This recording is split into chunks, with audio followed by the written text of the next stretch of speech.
આપ જોઈ રહ્યા છો સ્પાર્ક ટુડે ન્યૂઝ। ગુજરાતમાં હાલ અત્યારે લગ્નશરાની સિઝન ચાલી રહી છે। લગ્ન પ્રસંગમાં હાથી, ઘોડા, ગાડી, બગીયાઓમાં વરરાજાના વરઘોડા કાઢવામાં દેખાદેખીનું ચલણ વધી રહ્યું છે। અમદાવાદ અને અરવલ્લી જિલ્લાના મેઘરજ તાલુકાના ઈસરી ગામમાં વતનીના પુત્રના લગ્ન ઈસરી મુકામે લગ્નનું આયોજન કરવામાં આવ્યું, જેમાં વરરાજા મોંઘીદાટ કાર નહીં પરંતુ પ્રાચીન સંસ્કૃતિ અનુસાર બળદગાડામાં વરઘોડો કાઢ્યો છે। આ અનોખા વરઘોડામાં ગામમાં આકર્ષણનું કેન્દ્ર જમાવ્યું છે। આ યુગમાં સાદું બળદગાડું દેખાતું નથી, ત્યારે ઈસરી ગામના જયેશભાઈ ભાટિયાના પરિવારના શુભપુત્ર હર્ષના લગ્ન હોય તે અંતર્ગત બળદગાડાને શણગાર્યો છે અને આ બળદગાડામાં વરઘોડો કાઢ્યો છે, જે નવી પેઢીની લગ્નની જે જૂની પરંપરા છે તે અવગત કરાવ્યા હતા।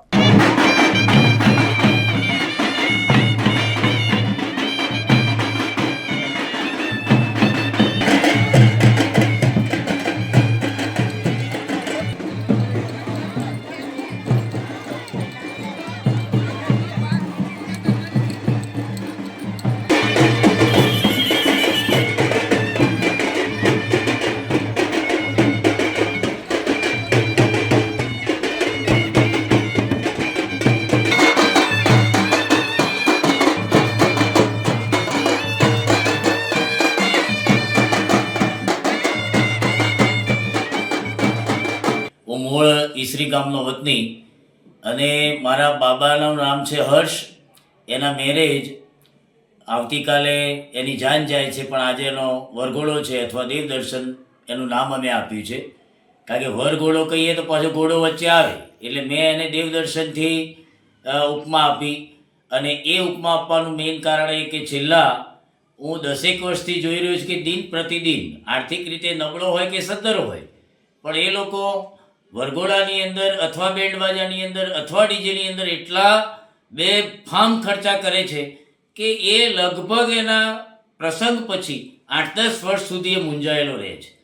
અને નંબર 2, સૌથી અગત્યની બાબત તો એ કે ભારતીય સંસ્કૃતિ દિવસે દિવસે ભૂસાઈને ખલાસ થઈ ગઈ। એટલે મારા માઇન્ડની અંદર 1 વર્ષથી વિચાર ચાલતો હતો કે મારા બાબા હર્ષના મેરેજ જ્યારે આવશે ત્યારે હું એવું કંઈક કરીશ કે ખર્ચો તો ઠીક છે, પણ આવનાર પેઢી અને વર્તમાન પેઢીને ખબર પડે કે આપણા વડવાઓ બાપ દાદાઓ કેવી રીતે જાન લઈને જતા હતા અને કેવી રીતે પરણતા હતા। એટલે મને એક વિચાર આવ્યો કે ભાઈ ચલો બળદગાડું કરીએ અને એને ઇકો ફ્રેન્ડલીથી સજાવીએ અને ઓછામાં ઓછા ખર્ચે સમાજને એવો એક આપણે ઉપદેશ આપીએ કે આપણી રસ્તે ચાલે અને આર્થિક રીતે બોજની અંદરથી બચી એમનું ભાવિ ઉજળું બનાવે। અને દેશની તમામ જનતાને અને ગુજરાતની ખાસ જનતાને મારી વિનંતી કે ભાઈ આ રીતે કરો, ખર્ચની અંદરથી તો બચશો, કંઈક સરસ લાગશે અને કંઈ ટેન્શન વગરનું કામકાજ, ઇકો ફ્રેન્ડલી દેવદર્શન એનું નામ આપો, વરઘોડો કાઢી જ નાખો। વરઘોડો કહો એટલે ઘોડો લાવવો પડે, આપણે એવું કાઢી જ નાખો ઘોડો, તો ડીજેની પણ જરૂર નથી, કશું નહીં।